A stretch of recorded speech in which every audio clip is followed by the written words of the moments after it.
ਹਾਂਜੀ, ਸਤਿ ਸ਼੍ਰੀ ਅਕਾਲ ਜੀ ਸਾਰਿਆਂ ਨੂੰ। ਉਮੀਦ ਹੈ ਤੁਸੀਂ ਸਾਰੇ ਠੀਕ ਠਾਕ ਹੋਵੋਗੇ। ਤਾਂ ਜੀ ਪੰਜਾਬ ਪੁਲਿਸ ਦੀ ਤਿਆਰੀ ਲਈ ਸਾਡਾ ਚੈਨਲ ਬਣਿਆ ਅਤੇ ਇੰਡੀਅਨ ਪੋਲੀਟੀ ਮੈਂ ਕਰਾਉਣ ਲੱਗਾ ਹਾਂ। ਅੱਜ ਦੀ ਪਹਿਲੀ ਕਲਾਸ ਆ। ਸਭ ਤੋਂ ਪਹਿਲਾਂ ਅਸੀਂ ਡਿਸਕਸ ਕਰਨ ਲੱਗੇ ਹਾਂ ਹਿਸਟੋਰੀਕਲ ਬੈਕਗਰਾਊਂਡ ਦੇ ਵਿੱਚ ਬਸ 2-3 ਹੀ ਖਾਸ ਚੀਜ਼ਾਂ ਆ ਜੋ ਮੈਂ ਤੁਹਾਨੂੰ ਦੱਸਣ ਲੱਗਾ ਕਿ ਵੈਸਕੋ ਡੀ ਗਾਮਾ ਜੋ ਇੱਕ ਪੁਰਤਗਾਲੀ ਸਨ, ਸਭ ਤੋਂ ਪਹਿਲਾਂ ਇੱਕ ਸਮੁੰਦਰੀ ਰਸਤਾ ਉਹਨਾਂ ਨੇ ਲੱਭਿਆ ਇੰਡੀਆ ਆਉਣ ਦਾ ਮਈ 1498 ਦੇ ਵਿੱਚ। ਅਤੇ ਉਹਨਾਂ ਦਾ ਜੋ ਕੈਪਟਨ ਸੀਗਾ, ਜੋ ਉਹਨਾਂ ਦੇ ਜਹਾਜ਼ ਦਾ ਕੈਪਟਨ, ਉਹ ਇੱਕ ਗੁਜਰਾਤੀ ਸੀਗਾ। ਉਹਦਾ ਨਾਂ ਸੀਗਾ ਅਬੁਲ ਮਾਜਿਦ। ਸਭ ਤੋਂ ਪਹਿਲਾਂ ਕਲੀਕਤ ਆਏ ਅਤੇ ਕਲੀਕਤ ਦਾ ਉਸ ਟਾਈਮ ਦਾ ਰਾਜਾ ਸੀਗਾ ਜ਼ਮੋਰਿਨ। ਉਸ ਤੋਂ ਬਾਅਦ ਦੀ ਘਟਨਾ ਆ, ਉਹਨਾਂ ਨੇ 100 ਸਾਲ ਤੱਕ ਇੰਡੀਆ ਦੇ ਵਿੱਚ ਵਪਾਰ ਕੀਤਾ, ਕਾਫੀ ਵਪਾਰ ਕੀਤਾ, ਨਾਂ ਕਮਾਇਆ। ਤਾਂ 1608 ਦੇ ਵਿੱਚ ਇੰਗਲਿਸ਼ ਕੈਪਟਨ ਵਿਲੀਅਮ ਹੌਕਿੰਸ ਆਪਣੇ ਹੈਕਟਰ ਨਾਂ ਦੇ ਜਹਾਜ਼ ਦੇ ਵਿੱਚ ਇੰਡੀਆ ਪਹੁੰਚੇ, ਸੂਰਤ ਦੇ ਵਿੱਚ। ਅਤੇ ਉਸ ਟਾਈਮ ਦਾ ਹਿੰਦੁਸਤਾਨ ਦਾ ਬਾਦਸ਼ਾਹ ਸੀਗਾ ਜਹਾਂਗੀਰ। ਤਾਂ ਉੱਥੋਂ ਸ਼ੁਰੂ ਹੋ ਜਾਂਦਾ ਹੈ ਕੰਪਨੀ ਦਾ, ਈਸਟ ਇੰਡੀਆ ਕੰਪਨੀ ਦਾ ਇੰਡੀਆ ਦੇ ਵਿੱਚ ਵਪਾਰ। ਸੂਰਤ ਤੋਂ ਸ਼ੁਰੂ ਹੁੰਦਾ 1612 ਦੇ ਵਿੱਚ। ਸੂਰਤ ਜੋ ਅੰਗਰੇਜ਼ ਸਨ ਇੰਗਲੈਂਡ ਦੇ, ਪੁਰਤਗਾਲੀਆਂ ਤੋਂ ਸੂਰਤ ਖੋਹ ਲੈਂਦੇ ਹਨ ਅਤੇ ਉਹਨਾਂ ਦਾ ਵਪਾਰ ਸ਼ੁਰੂ ਹੋ ਜਾਂਦਾ ਹੈ। ਅਤੇ ਪਹਿਲਾਂ ਹੁੰਦਾ ਸੀਗਾ ਕਿ ਇੰਗਲੈਂਡ ਤੋਂ ਪਰਮਿਸ਼ਨ ਲੈਣੀ ਪੈਂਦੀ ਸੀ ਈਸਟ ਇੰਡੀਆ ਕੰਪਨੀ ਨੂੰ ਕਿ ਵੀ ਅਸੀਂ ਇੰਡੀਆ ਦੇ ਵਿੱਚ ਵਪਾਰ ਕਰਨਾ, ਅਤੇ ਉਹ ਬਾਰ-ਬਾਰ ਆਪਣੀ ਪਰਮਿਸ਼ਨ ਰੀਨਿਊ ਕਰਾ ਸਕਦੇ ਸੀਗੇ 10 ਸਾਲ, 12 ਸਾਲ, 15 ਸਾਲ। ਕੁਝ ਮੇਨ ਰੈਗੂਲੇਟਿੰਗ ਐਕਟ ਨਿਕਲਦੇ ਹੁੰਦੇ ਸਨ। ਮੇਨ ਜੋ ਰੈਗੂਲੇਟਿੰਗ ਐਕਟ ਆ ਮੈਂ ਤੁਹਾਨੂੰ ਦੱਸਣ ਲੱਗਾ ਹਾਂ। ਪਹਿਲਾ ਸੀਗਾ ਰੈਗੂਲੇਟਿੰਗ ਐਕਟ 1773 ਦੇ ਵਿੱਚ। ਇਸ ਐਕਟ ਦੇ ਅੰਡਰ ਕੀ ਹੋਇਆ ਕਿ ਪੋਲੀਟੀਕਲ ਅਤੇ ਐਡਮਿਨਿਸਟ੍ਰੇਟਿਵ ਜਿਹੜੇ ਫੰਕਸ਼ਨ ਸੀਗੇ ਕੰਪਨੀ ਦੇ, ਉਹਨਾਂ ਨੂੰ ਰੈਕਗਨਾਈਜ਼ ਕੀਤਾ ਗਿਆ। ਤਾਂ ਜਿਹੜਾ ਬੰਗਾਲ ਦਾ ਗਵਰਨਰ ਸੀਗਾ ਉਹ ਬਣ ਗਿਆ ਗਵਰਨਰ ਜਨਰਲ ਆਫ ਬੰਗਾਲ। ਅਤੇ ਪਹਿਲੇ ਗਵਰਨਰ ਜਨਰਲ ਆਫ ਬੰਗਾਲ ਦਾ ਨਾਂ ਸੀਗਾ ਲਾਰਡ ਵਾਰਨ ਹੈਸਟਿੰਗ। ਉਹਨਾਂ ਨੂੰ ਗਵਰਨਰ ਜਨਰਲ ਕਿਉਂ ਬਣਾਇਆ? ਕਿਉਂਕਿ ਜਿਹੜੀ ਬੰਬੇ ਅਤੇ ਮਦਰਾਸ ਦੀ ਜਿਹੜੀ ਪ੍ਰੈਜ਼ੀਡੈਂਸੀ ਸੀ ਉਹ ਹੁਣ ਅਧੀਨ ਹੋ ਗਈ ਬੰਗਾਲ ਦੇ ਗਵਰਨਰ ਜਨਰਲ ਦੇ। ਪਹਿਲਾਂ ਇੰਡੀਪੈਂਡੈਂਟ ਸਨ, ਹੁਣ ਹੋ ਗਏ ਅਧੀਨ ਬੰਗਾਲ ਦੇ ਗਵਰਨਰ ਜਨਰਲ ਵਾਰਨ ਹੈਸਟਿੰਗ ਦੇ ਅਧੀਨ। ਅਤੇ ਇੱਕ ਸੁਪਰੀਮ ਕੋਰਟ ਵੀ ਬਣਾ ਦਿੱਤਾ ਗਿਆ 1774 ਦੇ ਵਿੱਚ ਇਸੇ ਹੀ ਐਕਟ ਦੇ ਅਧੀਨ। ਅਤੇ ਜੋ ਕੰਪਨੀ ਦੇ ਸਰਵੈਂਟ ਸੀਗੇ, ਜੋ ਕੰਪਨੀ 'ਚ ਕੰਮ ਕਰਦੇ ਸੀਗੇ ਆਫਿਸਰ, ਉਹਨਾਂ ਨੂੰ ਪ੍ਰਾਈਵੇਟ ਟਰੇਡ ਵਪਾਰ ਕਰਨਾ ਉਹਦੇ 'ਤੇ ਰੋਕ ਲੱਗ ਗਈ। ਪਹਿਲਾਂ ਇੱਦਾਂ ਹੁੰਦੀ ਸੀ ਕਿ ਬਈ ਜੋ ਕੰਪਨੀ ਦੇ ਬੰਦੇ ਸੀ ਕੰਪਨੀ ਤੋਂ ਵੀ ਲੱਖਾਂ ਰੁਪਈਏ ਦੀ ਤਨਖਾਹਾਂ ਲੈਂਦੇ ਸੀਗੇ ਅਤੇ ਇੰਡੀਆ ਆ ਕੇ ਆਪਣਾ ਵੀ ਕਾਰੋਬਾਰ ਚਲਾਉਂਦੇ ਹੁੰਦੇ ਸੀ। ਅਤੇ ਜਦੋਂ ਇੰਗਲੈਂਡ ਵਾਪਸ ਜਾਂਦੇ ਸੀਗੇ ਅਤੇ ਕਾਫੀ ਕਰੋੜਪਤੀ ਬਣ ਜਾਂਦੇ ਸੀਗੇ। ਤਾਂ ਉਹ 'ਤੇ ਰੋਕ ਲਾਉਣ ਲਈ ਰੈਗੂਲੇਟਿੰਗ ਐਕਟ 1773 ਦੇ ਵਿੱਚ ਉਹਨਾਂ 'ਤੇ ਰੋਕ ਲੱਗ ਗਈ ਕਿ ਬਈ ਜੋ ਸਰਵੈਂਟ ਹਨ ਕੰਪਨੀ ਦੇ ਉਹ ਪ੍ਰਾਈਵੇਟਲੀ ਕੰਮ ਨਹੀਂ ਕਰ ਸਕਦੇ। ਇਸ ਤੋਂ ਅਗਲਾ ਮੇਨ ਐਕਟ ਆਉਂਦਾ ਹੈ ਪਿਟਸ ਇੰਡੀਆ ਐਕਟ। ਠੀਕ ਆ। ਅਤੇ ਇੱਕ ਡਬਲ ਗਵਰਨਮੈਂਟ ਦਾ ਸਿਸਟਮ ਬਣ ਗਿਆ ਸੀ ਇੰਡੀਆ ਦੇ ਵਿੱਚ, ਉਹਨੂੰ ਪਿਟਸ ਇੰਡੀਆ ਐਕਟ ਨੇ ਲਾਗੂ ਕੀਤਾ। ਅਤੇ ਡਬਲ ਗਵਰਨਮੈਂਟ ਤੋਂ ਮਤਲਬ ਆ ਇੱਕ ਕੋਰਟ ਆਫ ਡਾਇਰੈਕਟਰ ਬਣ ਗਏ, ਦੂਸਰਾ ਬਣ ਗਿਆ ਬੋਰਡ ਆਫ ਕੰਟਰੋਲ। ਜੋ ਕੋਰਟ ਆਫ ਡਾਇਰੈਕਟਰ ਸੀ ਉਹਨਾਂ ਦਾ ਕੰਮ ਸੀਗਾ ਵਪਾਰ ਨੂੰ ਦੇਖਣਾ, ਅਤੇ ਜਿਹੜੇ ਬੋਰਡ ਆਫ ਕੰਟਰੋਲ ਸੀ ਉਹਨਾਂ ਦਾ ਫੰਕਸ਼ਨ ਸੀਗਾ ਪੋਲੀਟੀਕਲ ਅਫੇਅਰ, ਮਿਲਟਰੀ ਅਫੇਅਰ, ਇਸ ਤਰ੍ਹਾਂ ਦੀ ਚੀਜ਼ਾਂ ਦੇਖਣੀਆਂ। ਅਤੇ ਇਸ ਐਕਟ ਦੇ ਅੰਡਰ ਕੀ ਹੋਇਆ, ਜੋ ਕੰਪਨੀ ਦੀ ਪ੍ਰੋਪਰਟੀ ਹੁੰਦੀ ਸੀ ਉਹ ਬਣ ਗਈ ਬ੍ਰਿਟਿਸ਼ ਪ੍ਰੋਪਰਟੀ। ਤਾਂ ਹੁਣ ਹੌਲੀ ਹੌਲੀ ਜੋ ਬ੍ਰਿਟੇਨ ਦੀ ਸਰਕਾਰ ਸੀ ਕੰਪਨੀ ਦੇ ਉੱਤੇ ਕਬਜ਼ਾ ਕਰਨਾ ਉਹਨਾਂ ਨੇ ਸ਼ੁਰੂ ਕਰ ਦਿੱਤਾ। ਫਿਰ ਆਉਂਦਾ ਹੈ ਜੀ ਚਾਰਟਰ ਐਕਟ 1833 ਦਾ। ਇਹ ਸੀਗਾ ਜੀ ਸੈਂਟਰਲਾਈਜੇਸ਼ਨ ਕਰਨ ਲਈ ਫਾਈਨਲ ਜਿਹੜਾ ਸਟੈਪ ਕਹਿ ਸਕਦੇ ਹਾਂ ਇਹਨੂੰ ਇੰਡੀਆ ਦੀ ਸੈਂਟਰਲਾਈਜੇਸ਼ਨ ਮਤਲਬ ਇੱਕ ਜਗ੍ਹਾ ਪਾਵਰ ਕੌਨਸੈਂਟਰੇਟ ਕਰਨਾ ਅਤੇ ਪੂਰੇ ਇੰਡੀਆ ਦੇ ਵਿੱਚ ਰਾਜ ਕਰਨਾ, ਮਤਲਬ ਬੰਗਾਲ ਤੋਂ। ਤਾਂ ਜਿਹੜਾ ਬੰਗਾਲ ਦਾ ਗਵਰਨਰ ਜਨਰਲ ਸੀ ਉਹ ਬਣ ਗਿਆ ਗਵਰਨਰ ਜਨਰਲ ਆਫ ਇੰਡੀਆ। ਇਕੱਲੇ ਬੰਗਾਲ ਦਾ ਨਹੀਂ, ਪੂਰੇ ਇੰਡੀਆ ਦਾ ਬਣ ਗਿਆ। ਅਤੇ ਪਹਿਲੇ ਗਵਰਨਰ ਜਨਰਲ ਆਫ ਇੰਡੀਆ ਦਾ ਨਾਂ ਸੀਗਾ ਲਾਰਡ ਵਿਲੀਅਮ ਬੈਂਟਿਕ। ਠੀਕ ਹੈ ਜੀ। ਪਹਿਲੇ ਗਵਰਨਰ ਜਨਰਲ ਬੰਗਾਲ ਦਾ ਨਾਂ ਉਹਨਾਂ ਦਾ ਨਾਂ ਸੀਗਾ ਵਾਰਨ ਹੈਸਟਿੰਗ, ਅਤੇ ਗਵਰਨਰ ਜਨਰਲ ਆਫ ਇੰਡੀਆ ਉਹਨਾਂ ਦਾ ਨਾਂ ਆ ਵਿਲੀਅਮ ਬੈਂਟਿਕ। ਠੀਕ ਆ। ਅਤੇ ਇਸ ਐਕਟ ਦੇ ਅੰਡਰ ਜਿਹੜੇ ਵੀ ਰੂਲ ਬਣਦੇ ਸੀ ਉਹਨਾਂ ਨੂੰ ਹੁਣ ਐਕਟ ਕਹਿਣਾ ਸ਼ੁਰੂ ਕਰ ਦਿੱਤਾ, ਨਾ ਕਿ ਰੈਗੂਲੇਸ਼ਨ। ਜਿੱਦਾਂ ਪਹਿਲਾਂ ਰੈਗੂਲੇਸ਼ਨ ਹੁੰਦੀ ਸੀ, ਹੁਣ ਉਹ ਐਕਟ ਬਣ ਗਏ। ਠੀਕ ਆ। ਅਤੇ ਈਸਟ ਇੰਡੀਆ ਕੰਪਨੀ ਹੌਲੀ ਹੌਲੀ ਆਪਣੀ ਪਾਵਰ ਲੂਜ਼ ਕਰਨਾ ਸ਼ੁਰੂ ਕਰ ਦਿੱਤਾ ਅਤੇ ਬ੍ਰਿਟਿਸ਼ ਗੌਰਮੈਂਟ ਦਾ ਉਹਨਾਂ 'ਤੇ ਕਬਜ਼ਾ ਹੋਣਾ ਸ਼ੁਰੂ ਹੋ ਗਿਆ। ਫਿਰ ਆਉਂਦਾ ਜੀ ਚਾਰਟਰ ਐਕਟ 1853। ਚਾਰਟਰ ਐਕਟ ਦੇ ਅਮੰਗ ਇਹ ਆਖਰੀ ਸੀਗਾ। ਮਤਲਬ ਮੈਂ ਤੁਹਾਨੂੰ ਦੱਸਿਆ ਜਿੱਦਾਂ ਕਿ ਪਹਿਲਾਂ ਹੁੰਦਾ ਸੀਗਾ ਕੰਪਨੀ ਦਾ ਰੂਲ, ਫਿਰ 1857 ਦੀ ਕ੍ਰਾਂਤੀ ਤੋਂ ਬਾਅਦ ਆ ਗਿਆ ਬ੍ਰਿਟੇਨ ਦੀ ਸਰਕਾਰ ਦਾ ਰੂਲ। ਮਤਲਬ ਉੱਥੇ ਜੀ ਜਿਹੜੇ ਕਰਾਊਨ ਸੀ, ਮਤਲਬ ਉੱਥੇ ਦੀ ਮਹਾਰਾਣੀ ਅਤੇ ਮਹਾਰਾਜਾ ਉਹਨਾਂ ਦਾ ਰੂਲ। ਅਤੇ ਚਾਰਟਰ ਐਕਟ 1853 ਇਹਦੇ ਅੰਡਰ ਕੀ ਸੀਗਾ, ਜੋ ਗਵਰਨਰ ਜਨਰਲ ਦੀ ਲੈਜਿਸਲੇਟਿਵ ਕਾਊਂਸਿਲ ਸੀ ਉਹ ਇੰਡੀਅਨ ਲੈਜਿਸਲੇਟਿਵ ਕਾਊਂਸਿਲ ਬਣ ਗਈ। ਪਹਿਲਾਂ ਕੀ ਹੁੰਦਾ ਸੀਗਾ ਕਿ ਇੰਗਲੈਂਡ ਤੋਂ ਆਰਡਰ ਆ ਜਾਂਦਾ ਸੀਗਾ, ਬਸ ਪੂਰਾ ਕਰਨਾ ਹੁੰਦਾ ਸੀ, ਪਰ ਹੁਣ ਇੰਡੀਆ ਲਈ ਇੱਕ ਵੱਖਰੀ ਲੈਜਿਸਲੇਟਿਵ ਕਾਊਂਸਿਲ ਬਣ ਗਈ ਜੋ ਕਿ ਇੱਕ ਮਿਨੀ ਪਾਰਲੀਮੈਂਟ ਵਾਂਗੂ ਐਕਟ ਕਰਦੀ ਸੀ। ਫਿਰ ਸਿਵਲ ਸਰਵਿਸ ਜਿੱਦਾਂ IAS IPS ਹੁੰਦੇ ਆ ਉਹ ਵੀ ਸ਼ੁਰੂ ਹੋ ਗਏ ਇੰਡੀਅਨਸ ਦੇ ਲਈ, ਕਿਉਂਕਿ ਹੌਲੀ ਹੌਲੀ ਸਰਕਾਰ ਨੂੰ ਬੰਦੇ ਚਾਹੀਦੇ ਸੀਗੇ ਬ੍ਰਿਟਿਸ਼ ਸਰਕਾਰ ਨੂੰ ਕੰਮ ਕਰਨ ਲਈ, ਅਤੇ ਇੰਡੀਅਨਸ ਨੂੰ ਉਹਨਾਂ ਨੇ ਆਪਣੇ ਸਰਕਾਰ ਦੇ ਵਿੱਚ ਇਨਕਲੂਡ ਕਰਨਾ ਸ਼ੁਰੂ ਕਰ ਦਿੱਤਾ। ਅਤੇ ਰਵਿੰਦਰਨਾਥ ਟੈਗੋਰ ਦੇ ਵੱਡੇ ਭਾਈ ਮਨਿੰਦਰਨਾਥ ਟੈਗੋਰ ਬਣੇ ਪਹਿਲੇ ਪਰਸਨ ਇੰਡੀਆ ਦੇ ਜਿਨ੍ਹਾਂ ਨੇ ਸਿਵਲ ਸਰਵਿਸ ਕਰੈਕ ਕੀਤਾ ਸੀਗਾ। ਅਤੇ ਇੰਡੀਅਨਸ ਦੇ ਲਈ ਪਹਿਲਾਂ ਕੀ ਹੁੰਦਾ ਸੀ, ਸਿਰਫ ਗੋਰੇ ਹੀ ਕਰ ਸਕਦੇ ਸੀ ਅਪਲਾਈ, ਪਰ ਹੁਣ ਇੰਡੀਅਨ ਵੀ ਕਰ ਸਕਦੇ ਸੀਗੇ ਅੰਡਰ ਚਾਰਟਰ ਐਕਟ 1853 ਦੇ। ਅਤੇ ਇਹ ਸ਼ੁਰੂ ਹੋਇਆ 1854 ਦੇ ਵਿੱਚ ਮੈਕੌਲੇ ਕਮੇਟੀ ਦੇ ਥਰੂ।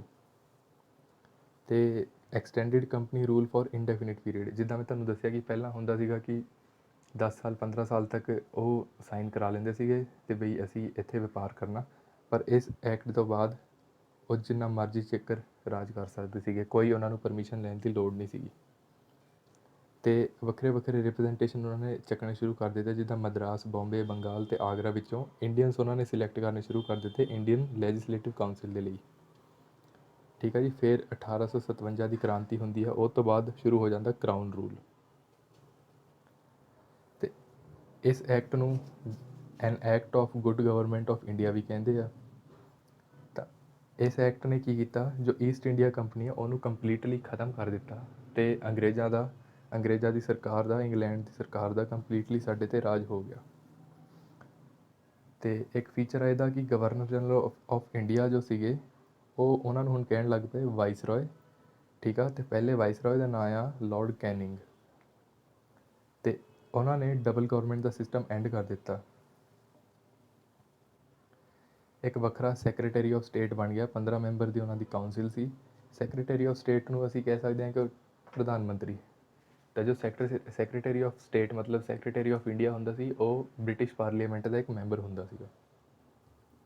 ਫਿਰ ਆਉਂਦਾ ਜੀ ਐਕਟ ਆਫ 1861। 1861 ਦੇ ਐਕਟ ਦੇ ਵਿੱਚ ਜੋ ਹੈ ਲਾਰਡ ਕੈਨਿੰਗ ਹੈ, ਉਹ ਆਪਣੇ ਅਨਆਫੀਸ਼ੀਅਲ ਮੈਂਬਰਸ ਨੂੰ ਸਿਲੈਕਟ ਕਰਦੇ ਆ ਆਪਣੇ ਲੈਜਿਸਲੇਟਿਵ ਕਾਊਂਸਿਲ ਨੂੰ ਸਪੋਰਟ ਕਰਨ ਲਈ। ਉਹ ਕਿਹਨੂੰ ਸਿਲੈਕਟ ਕਰਦੇ ਆ, ਰਾਜਾ ਆਫ ਬਨਾਰਸ, ਮਹਾਰਾਜਾ ਆਫ ਪਟਿਆਲਾ ਅਤੇ ਸਰ ਦਿਨਕਰ ਰਾਓ ਨੂੰ। ਅਤੇ ਨਵੇਂ ਜੋ ਹੈ legislative council north western province ਮਤਲਬ ਨਾਰਦਰਨ ਪਾਕਿਸਤਾਨ ਜੋ ਅਫਗਾਨਿਸਤਾਨ ਨੂੰ ਲੱਗਦਾ ਹੈ ਉਹ, ਅਤੇ ਪੁਰਾਣਾ ਪੰਜਾਬ, ਮਹਾ ਪੰਜਾਬ ਜਿਹਨੂੰ ਕਹਿੰਦੇ ਆ, ਜਿਹੜਾ ਪਾਕਿਸਤਾਨ ਦਾ ਪੰਜਾਬ ਅਤੇ ਇੰਡੀਆ ਦਾ ਪੰਜਾਬ, ਹਰਿਆਣਾ, ਹਿਮਾਚਲ ਇਨਕਲੂਡਿਡ ਹੀ ਆ। ਇਹਨਾਂ ਲਈ ਕਦੋਂ ਬਣਦੇ ਆ, 1897 ਦੇ ਵਿੱਚ ਬਣਦਾ ਪੰਜਾਬ ਦੇ ਲਈ, ਅਤੇ 1886 ਦੇ ਵਿੱਚ ਬਣਦਾ ਨਾਰਥ ਵੈਸਟਰਨ ਪ੍ਰੋਵਿੰਸ ਦੇ ਲਈ। ਆਹ ਕੁਛ ਸੀਗਾ ਜੀ 1861 ਦੇ ਐਕਟ ਲਈ। ਨੈਕਸਟ ਦੇਖਦੇ ਹਾਂ ਐਕਟ ਆਫ 1909। ਇਹਨੂੰ ਕਹਿੰਦੇ ਆ ਮੋਰਲੇ ਮਿੰਟੋ ਐਕਟ। ਮੋਰਲੇ ਉਸ ਟਾਈਮ ਇੰਡੀਆ ਦੇ ਸੈਕਟਰੀ ਸਨ, ਅਤੇ ਮਿੰਟੋ ਇੰਡੀਆ ਦੇ ਵਾਇਸਰੋਏ। ਮੋਰਲੇ ਮਿੰਟੋ ਐਕਟ ਜੋ 1909 ਦਾ ਸੀਗਾ, ਇਹਨੇ ਲੈਜਿਸਲੇਟਿਵ ਕਾਊਂਸਿਲ ਦਾ ਸਾਈਜ਼ 16 ਤੋਂ ਲੈ ਕੇ 60 ਕਰ ਦਿੱਤਾ। ਪਹਿਲਾਂ 16 ਹੁੰਦਾ ਸੀ, ਹੁਣ 60 ਹੋ ਗਿਆ। ਅਤੇ ਸਤਿੰਦਰ ਪ੍ਰਸਾਦ ਸਿਨਹਾ ਜੋ ਹੈ ਪਹਿਲੇ ਐਗਜ਼ੈਕਟਿਵ ਕਾਊਂਸਿਲ ਦੇ ਮੈਂਬਰ ਬਣੇ, ਪਹਿਲੇ ਇੰਡੀਅਨ ਜੋ ਵਾਇਸਰੋਏ ਦੀ ਐਗਜ਼ੈਕਟਿਵ ਕਾਊਂਸਿਲ ਦੇ ਮੈਂਬਰ ਸਨ। ਠੀਕ ਆ। ਅਤੇ ਇੱਕ ਕਮਿਊਨਲ ਰਿਪਰੈਜ਼ੈਂਟੇਸ਼ਨ ਦਾ ਸਿਸਟਮ ਇਹਨਾਂ ਨੇ ਸ਼ੁਰੂ ਕਰ ਦਿੱਤਾ। ਕਮਿਊਨਲ ਰਿਪਰੈਜ਼ੈਂਟੇਸ਼ਨ ਤੋਂ ਮਤਲਬ ਹੈ ਕਿ ਜਿੱਦਾਂ ਮੁਸਲਿਮ ਬੰਦੇ ਨੂੰ ਸਿਰਫ ਮੁਸਲਿਮ ਵੋਟ ਕਰ ਸਕਦਾ ਹੈ, ਹਿੰਦੂ ਨੂੰ ਸਿਰਫ ਹਿੰਦੂ ਵੋਟ ਕਰ ਸਕਦਾ। ਇਸ ਤਰ੍ਹਾਂ ਲਾਰਡ ਮਿੰਟੋ ਨੂੰ ਫਾਦਰ ਆਫ ਕਮਿਊਨਲ ਇਲੈਕਟੋਰੇਟ ਕਹਿਣਾ ਸ਼ੁਰੂ ਕਰ ਦਿੱਤਾ। ਠੀਕ ਆ ਜੀ। ਫਿਰ ਆਉਂਦਾ ਗੌਰਮੈਂਟ ਆਫ ਇੰਡੀਆ ਐਕਟ 1919। ਇਹਨੂੰ ਕਹਿੰਦੇ ਆ ਮੋਂਟਾਗੂ ਕੈਂਪਸਫੋਰਡ ਐਕਟ। ਮੋਂਟਾਗੂ ਸਾਡੇ ਸੈਕਟਰੀ ਸਨ ਅਤੇ ਕੈਂਪਸਫੋਰਡ ਵਾਇਸਰੋਏ। ਇਹਨਾਂ ਨੇ ਕੀ ਕੀਤਾ, ਜੋ ਸੈਂਟਰਲਾਈਜੇਸ਼ਨ ਹੋਈ ਪਈ ਸੀ ਇੰਡੀਆ ਦੀ, ਕਿ ਵੀ ਇੱਕੋ ਜਗ੍ਹਾ ਤੋਂ ਆਰਡਰ ਆਉਂਦੇ ਸੀ ਸਾਰੇ ਇੰਡੀਆ 'ਚ, ਉਹੀ ਲਾਗੂ ਹੁੰਦਾ ਸੀ, ਉਹਨੂੰ ਥੋੜ੍ਹਾ ਬਹੁਤਾ ਰਿਲੈਕਸ ਕਰ ਦਿੱਤਾ।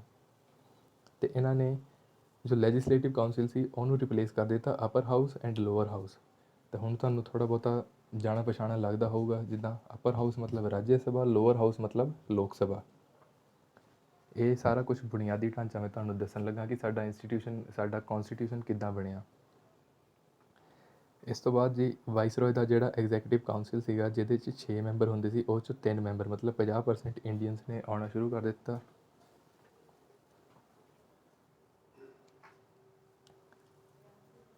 ਅਤੇ ਜਿੱਦਾਂ ਹਿੰਦੂਆਂ ਅਤੇ ਮੁਸਲਮਾਨਾਂ ਲਈ ਵੱਖਰੇ ਵੱਖਰੇ ਇਲੈਕਟੋਰੇਟ ਹੁੰਦੇ ਸੀਗੇ, ਉਸੇ ਤਰ੍ਹਾਂ ਸਿੱਖਾਂ ਲਈ, ਹਿੰਦੁਸਤਾਨੀ ਕ੍ਰਿਸਚਨ ਲਈ ਅਤੇ ਐਂਗਲੋ ਇੰਡੀਅਨਸ ਅਤੇ ਯੂਰੋਪੀਅਨਸ ਲਈ ਵੱਖਰੇ ਵੱਖਰੇ ਇਲੈਕਟੋਰੇਟ ਬਣ ਗਏ। ਇੱਕ ਹੋਰ ਚੀਜ਼ ਹੋਈ ਸੀ, ਜਿਹੜਾ ਪ੍ਰੋਵਿੰਸ਼ੀਅਲ ਬਜਟ ਹੁੰਦਾ ਸੀ, ਮਤਲਬ ਸਟੇਟ ਦਾ ਬਜਟ, ਉਹਨੂੰ ਸੈਂਟਰ ਦੇ ਬਜਟ ਤੋਂ ਵੱਖਰਾ ਕਰ ਦਿੱਤਾ ਗਿਆ। ਫਿਰ ਇੱਕ ਨੋਟਿਸੇਬਲ ਇਵੈਂਟ ਹੋਇਆ, ਸਾਈਮਨ ਕਮਿਸ਼ਨ। ਸਾਈਮਨ ਕਮਿਸ਼ਨ ਤੁਹਾਨੂੰ ਪਤਾ, ਜਿੱਦਾਂ ਲਾਲਾ ਲਾਜਪਤ ਰਾਏ ਦੀ ਹੱਤਿਆ ਹੋਈ ਸੀ ਸਾਈਮਨ ਕਮਿਸ਼ਨ ਦੇ ਅਗੇਂਸਟ। ਉਹ ਕਿਉਂ ਹੋਈ ਸੀ? ਕਿਉਂਕਿ ਸਾਈਮਨ ਕਮਿਸ਼ਨ ਦੇ ਸਾਰੇ ਮੈਂਬਰ ਗੋਰੇ ਸਨ, ਕੋਈ ਵੀ ਉਹਨਾਂ 'ਚ ਇੰਡੀਅਨ ਨਹੀਂ ਸੀਗਾ, ਅਤੇ ਪੂਰੇ ਇੰਡੀਆ ਨੇ ਉਹਨਾਂ ਨੂੰ ਅਪੋਜ਼ ਕੀਤਾ, ਉਹਨਾਂ ਦੇ ਅਗੇਂਸਟ ਪ੍ਰੋਟੈਸਟ ਕੀਤਾ। ਅਤੇ ਆਏ ਕਦੋਂ Simon Commission? Sir John Simon, ਮਤਲਬ ਨਵੰਬਰ 1927। ਉਹਨਾਂ ਨੇ ਸੀਗਾ ਨਵੰਬਰ 1929 ਦੇ ਵਿੱਚ, ਪਰ ਉਹ 2 ਸਾਲ ਪਹਿਲਾਂ ਹੀ ਆ ਗਏ। ਅਤੇ 7 ਮੈਂਬਰ ਦੀ ਜਿਹੜੀ ਉਹਨਾਂ ਦੀ ਬੈਂਚ ਸੀਗੀ, ਉਹਨਾਂ ਨੇ ਰਿਪੋਰਟ ਸਬਮਿਟ ਕੀਤੀ 1930 ਦੇ ਵਿੱਚ। ਫਿਰ ਕਮਿਊਨਲ ਅਵਾਰਡ 1932 ਦੇ ਵਿੱਚ ਰਾਮਸੇ ਮੈਕਡੋਨਲਡ, ਜੋ ਇੰਗਲੈਂਡ ਦੇ ਪ੍ਰਾਈਮ ਮਿਨਿਸਟਰ ਸਨ, ਉਹਨਾਂ ਨੇ ਵੱਖਰੇ ਵੱਖਰੇ ਜੋ ਇਲੈਕਟੋਰੇਟ ਸੀਗੇ, ਜਿੱਦਾਂ ਹਿੰਦੂਆਂ ਲਈ, ਮੁਸਲਮਾਨਾਂ ਲਈ, ਸਿੱਖ ਲਈ, ਕਿ ਬਈ ਸਿਰਫ ਸਿੱਖ ਨੂੰ ਵੋਟ ਕਰ ਸਕਦਾ, ਜਾਂ ਹਿੰਦੂ ਨੂੰ ਵੋਟ ਕਰ ਸਕਦਾ, ਮੁਸਲਮਾਨ ਨੂੰ। ਅਤੇ ਉਹਨਾਂ ਨੇ ਪਿਛੜੀ ਜਾਤੀਆਂ ਲਈ ਵੀ ਇੱਕ ਵੱਖਰਾ ਇਲੈਕਟੋਰੇਟ ਬਣਾਉਣ ਦਾ ਪ੍ਰਸਤਾਵ ਰੱਖਿਆ, ਪਰ ਗਾਂਧੀ ਜੀ ਨੇ ਰੱਜ ਕੇ ਪ੍ਰੋਟੈਸਟ ਕੀਤਾ ਇਹਦੇ ਲਈ, ਅਤੇ ਉਹ ਅਨਸ਼ਨ 'ਤੇ ਬਹਿ ਗਏ ਯਰਵਦਾ ਜੇਲ੍ਹ ਪੂਨਾ ਦੇ ਵਿੱਚ। ਅਤੇ ਉਹਨਾਂ ਦੇ ਅਨਸ਼ਨ ਕਰਕੇ ਸਰਕਾਰ ਝੁਕ ਗਈ, ਅਤੇ ਉਹਨਾਂ ਨੇ ਪੂਨਾ ਪੈਕਟ ਸਾਈਨ ਕੀਤਾ, ਅਤੇ ਜੋ ਪਿਛੜੀ ਜਾਤੀਆਂ ਸਨ ਉਹ ਹਿੰਦੂ ਜੁਆਇੰਟ ਇਲੈਕਟੋਰੇਟ ਦੇ ਵਿੱਚ ਰਹੀਆਂ। ਪਰ ਇੱਕ ਗੱਲ ਹੋਈ ਕਿ ਉਹਨਾਂ ਨੂੰ ਕੋਟਾ ਮਿਲ ਗਿਆ ਸੀਗਾ। ਫਿਰ ਆਉਂਦਾ ਜੀ ਸਭ ਤੋਂ ਮੇਨ ਐਕਟ 1935 ਦਾ, ਗਵਰਨਮੈਂਟ ਆਫ ਇੰਡੀਆ 1935 ਐਕਟ। ਕਾਫੀ ਵੱਡਾ ਐਕਟ ਸੀਗਾ ਜੀ ਇਹ, 321 ਸੈਕਸ਼ਨ ਸੀਗੇ ਇਹਦੇ 'ਚ, 10 ਸ਼ਡਿਊਲ ਸਨ। ਇਹਨਾਂ ਨੇ ਜੋ ਪ੍ਰਿੰਸੀਪਲ ਆਫ ਕਮਿਊਨਲ ਰਿਪਰੈਜ਼ੈਂਟੇਸ਼ਨ ਸੀਗਾ, ਉਹਨੂੰ ਐਕਸਟੈਂਡ ਕਰ ਦਿੱਤਾ। ਮਤਲਬ ਜੋ SC, ਔਰਤਾਂ ਅਤੇ ਲੇਬਰ ਕਲਾਸ ਦੇ ਲੋਕ ਸੀਗੇ, ਉਹਨਾਂ ਲਈ ਇੱਕ ਸੈਪਰੇਟ ਇਲੈਕਟੋਰੇਟ ਬਣ ਗਿਆ। ਅਤੇ ਇਸ ਐਕਟ ਦੇ ਅੰਡਰ 10% ਇੰਡੀਆ ਦੀ ਆਬਾਦੀ ਨੂੰ, ਪੋਪੂਲੇਸ਼ਨ ਨੂੰ ਵੋਟ ਕਰਨ ਦਾ ਅਧਿਕਾਰ ਮਿਲ ਗਿਆ। ਪਹਿਲਾਂ ਬਹੁਤ ਘੱਟ ਹੁੰਦਾ ਸੀਗਾ, ਪਰ 10% ਪੋਪੂਲੇਸ਼ਨ ਨੂੰ ਵੋਟ ਕਰਨ ਦਾ ਅਧਿਕਾਰ ਮਿਲ ਗਿਆ। ਇਸੇ ਹੀ ਐਕਟ ਦੇ ਅੰਡਰ 1937 ਦੇ ਵਿੱਚ ਇੱਕ ਫੈਡਰਲ ਕੋਰਟ ਵੀ ਬਣਾ ਦਿੱਤਾ ਗਿਆ, ਅਤੇ ਇਸੇ ਹੀ ਐਕਟ ਦੇ ਅੰਡਰ ਸਟੇਟ ਦੀ ਸਿਵਲ ਸਰਵਿਸ ਸ਼ੁਰੂ ਹੋਈਆਂ, ਪ੍ਰੋਵਿੰਸ਼ੀਅਲ ਸਿਵਲ ਸਰਵਿਸ, ਜਿੱਦਾਂ Punjab public service commission, Haryana public service commission, UP public service commission, ਹੈ ਨਾ, ਠੀਕ ਆ। ਅਤੇ RBI ਵੀ 1935 ਦੇ ਐਕਟ ਦੇ ਅੰਡਰ ਹੀ ਬਣੀ ਸੀ। RBI ਮਤਲਬ ਰਿਜ਼ਰਵ ਬੈਂਕ ਆਫ ਇੰਡੀਆ, ਜੋ ਸਾਡੀ ਕਰੰਸੀ ਅਤੇ ਕ੍ਰੈਡਿਟ ਨੂੰ ਕੰਟਰੋਲ ਕਰਦੀ ਹੈ। ਸਭ ਤੋਂ ਬਾਅਦ 'ਚ ਆਉਂਦਾ ਜੀ ਗੌਰਮੈਂਟ ਆਫ ਇੰਡੀਆ ਐਕਟ 1947। 1947 'ਚ ਸਾਡਾ ਦੇਸ਼ ਆਜ਼ਾਦ ਹੋਇਆ ਸੀਗਾ, ਅਤੇ ਬ੍ਰਿਟਿਸ਼ ਪ੍ਰਾਈਮ ਮਿਨਿਸਟਰ ਕਲੀਮੈਂਟ ਐਟਲੀ, ਉਹਨਾਂ ਨੇ ਡਿਕਲੇਅਰ ਕੀਤਾ ਇੰਡੀਪੈਂਡੈਂਸ, ਕਿ ਬਈ 30 ਜੂਨ 1948 ਤੱਕ ਅਸੀਂ ਇੰਡੀਆ ਖਾਲੀ ਕਰ ਦੇਣਾ ਹੈ। ਤਾਂ ਮੁਸਲਿਮ ਲੀਗ ਕਹਿੰਦੇ ਵੀ ਨਹੀਂ, ਸਾਨੂੰ ਵੱਖਰਾ ਦੇਸ਼ ਚਾਹੀਦਾ ਆ, ਜਿਨ੍ਹਾਂ 'ਚ ਮੁਸਲਮਾਨਾਂ ਦੀ ਆਬਾਦੀ ਜ਼ਿਆਦਾ ਹੋਊਗੀ। ਤਾਂ ਲਾਰਡ ਮਾਊਂਟਬੈਟਨ, ਜੋ ਸਾਡੇ ਲਾਸਟ ਵਾਇਸਰੋਏ ਸੀਗੇ, ਉਹਨਾਂ ਨੇ ਪਲਾਨ ਰੱਖਿਆ। ਉਹਨਾਂ ਨੇ ਕਿਹਾ ਕਿ ਜੋ ਇੰਡੀਆ ਦੇ ਹਿੱਸੇ ਇੰਡੀਆ ਦੇ ਕੌਨਸਟੀਟਿਊਸ਼ਨ ਨੂੰ ਅਸੈਪਟ ਕਰਦੇ ਆ, ਉਹੀ ਇੰਡੀਆ 'ਚ ਇਨਕਲੂਡ ਹੋ ਸਕਦੇ ਆ, ਬਾਕੀ ਨਹੀਂ। ਤਾਂ ਐਜ਼ ਅ ਰਿਜ਼ਲਟ ਸਾਡੇ ਕੋਲ ਬਣ ਗਿਆ East Pakistan and West Pakistan, ਅਤੇ ਅੱਗੇ ਜਾ ਕੇ 1971 ਦੇ ਵਿੱਚ ਈਸਟ ਪਾਕਿਸਤਾਨ ਬਣ ਗਿਆ ਬੰਗਲਾਦੇਸ਼। ਤਾਂ ਇੰਡੀਆ ਪਾਕਿਸਤਾਨ ਬਾਰਡਰ ਦੀ ਜਿਹੜੀ ਲਾਈਨ ਆ, ਉਹਨੂੰ ਕਹਿੰਦੇ ਆ ਰੈਡ ਕਲਿਫ ਲਾਈਨ। ਤਾਂ ਇਸ ਤਰ੍ਹਾਂ ਇੰਡੀਅਨ ਕੌਨਸਟੀਟਿਊਸ਼ਨ ਦੀ ਜੋ ਕੌਨਸਟੀਟਿਊਐਂਟ ਅਸੈਂਬਲੀ ਸੀ 1946 ਦੇ ਵਿੱਚ ਬਣੀ, ਜਿਹਦੇ ਬਾਰੇ ਅਸੀਂ ਨੈਕਸਟ ਚੈਪਟਰ ਦੇ ਵਿੱਚ ਡਿਸਕਸ ਕਰਾਂਗੇ। ਤਾਂ ਇੰਟਰਿਮ ਗੌਰਮੈਂਟ ਜੋ ਬਣੀ ਸੀ 1947 ਦੇ ਵਿੱਚ, ਉਹਨਾਂ 'ਚ ਜਵਾਹਰ ਲਾਲ ਨਹਿਰੂ ਐਕਸਟਰਨਲ ਅਫੇਅਰ ਅਤੇ ਕਾਮਨਵੈਲਥ ਰਿਲੇਸ਼ਨ ਸਾਂਭਦੇ ਸੀਗੇ। ਸਰਦਾਰ ਵੱਲਭ ਭਾਈ ਪਟੇਲ ਹੋਮ ਮਿਨਿਸਟਰ ਬਣੇ ਅਤੇ ਇਨਫੋਰਮੇਸ਼ਨ ਐਂਡ ਬਰੋਡਕਾਸਟਿੰਗ ਦੇ। ਸਰਦਾਰ ਬਲਦੇਵ ਸਿੰਘ ਬਣ ਗਏ ਡਿਫੈਂਸ ਮਿਨਿਸਟਰ। ਲਿਆਕਤ ਅਲੀ ਖਾਨ, ਜੋ ਅੱਗੇ ਜਾ ਕੇ ਪਾਕਿਸਤਾਨ ਦੇ ਪਹਿਲੇ ਪ੍ਰਾਈਮ ਮਿਨਿਸਟਰ ਬਣਦੇ ਹਨ, ਉਹ ਸੀਗੇ ਸਾਡੇ ਫਾਈਨੈਂਸ ਮਿਨਿਸਟਰ। ਜਗਜੀਵਨ ਰਾਮ ਸੀਗੇ ਸਾਡੇ ਲੇਬਰ ਮਿਨਿਸਟਰ। ਅਤੇ ਇੱਕ ਹੋਰ ਪੰਜਾਬ ਦੀ ਮਹਾਨ ਹਸਤੀ ਰਾਜਕੁਮਾਰੀ ਅੰਮ੍ਰਿਤ ਕੌਰ ਬਣ ਗਈ ਸਾਡੀ ਹੈਲਥ ਮਿਨਿਸਟਰ ਆਜ਼ਾਦ ਭਾਰਤ ਦੀ। ਤਾਂ ਜੀ ਇੰਨਾ ਹੀ ਸੀਗਾ ਇਸ ਵੀਡੀਓ ਦੇ ਵਿੱਚ। ਜੇ ਤੁਹਾਨੂੰ ਸਮਝ ਆਇਆ ਜਾਂ ਕੋਈ ਤੁਹਾਨੂੰ ਠੀਕ ਠਾਕ ਲੱਗਿਆ ਤਾਂ ਚੈਨਲ ਨੂੰ ਜ਼ਰੂਰ ਸਬਸਕ੍ਰਾਈਬ ਕਰਿਓ, ਆਪਣੇ ਫਰੈਂਡਸ ਨਾਲ ਸ਼ੇਅਰ ਕਰ ਲਿਓ ਜੀ। ਅਤੇ ਹੌਲੀ ਹੌਲੀ ਇੱਦਾਂ ਹੀ ਅਸੀਂ ਵੀਡੀਓ ਬਣਾ ਕੇ ਦਿੰਦੇ ਰਹਾਂਗੇ, ਤੁਹਾਡਾ ਸਾਰਾ ਸਿਲੇਬਸ ਕਵਰ ਹੋ ਜਾਊਗਾ ਪੰਜਾਬ ਪੁਲਿਸ ਦਾ। ਇਹ ਸਾਰਾ SI ਲੈਵਲ ਤੱਕ ਦਾ ਮੈਂ ਤੁਹਾਨੂੰ ਕਵਰ ਕਰਾਊਂਗਾ। ਹੌਲੀ ਹੌਲੀ ਹਿਸਟਰੀ, ਜੋਗਰਾਫੀ, ਮੈਥ ਦੀਆਂ ਵੀ ਵੀਡੀਓਜ਼ ਮੈਂ ਪਾਉਣੀਆਂ ਹੈ, ਅਤੇ ਆਹ PDF ਆ ਜੀ। PDF ਜੇ ਕਿਸੇ ਨੂੰ ਚਾਹੀਦੀ ਆ ਤਾਂ ਮੇਰਾ ਟੈਲੀਗ੍ਰਾਮ ਦਾ ਚੈਨਲ ਜੁਆਇਨ ਕਰ ਲਵੇ। ਆਹ ਮੇਰਾ ਚੈਨਲ ਆ, ਪੰਜਾਬ ਪੁਲਿਸ ਔਨਲਾਈਨ ਕਲਾਸਿਸ। ਇਹਦੇ ਉੱਤੇ ਮੈਂ ਪਾ ਦਿਆ ਕਰੂੰਗਾ ਜੀ PDF, ਜਿੱਦਾਂ ਮੈਂ ਆਪ ਆ ਵੀ ਦਿੱਤੀ ਆ। ਆਹ ਲੋਗੋ ਆ। ਤਾਂ ਠੀਕ ਆ ਜੀ, ਚੈਨਲ ਨੂੰ ਸਬਸਕ੍ਰਾਈਬ ਕਰ ਲਓ ਅਤੇ ਟਾਰਗੇਟ ਰੱਖ ਲੈਂਦੇ ਹਾਂ ਜੀ 10 ਲਾਈਕਸ ਦਾ। ਜੇ 10 ਲਾਈਕ ਆ ਜਾਂਦੇ ਆ ਮੈਂ ਅਗਲੀ ਵੀਡੀਓ ਪਾ ਦਊਂਗਾ। ਥੈਂਕ ਯੂ ਸੋ ਮਚ ਜੀ ਦੇਖਣ ਲਈ।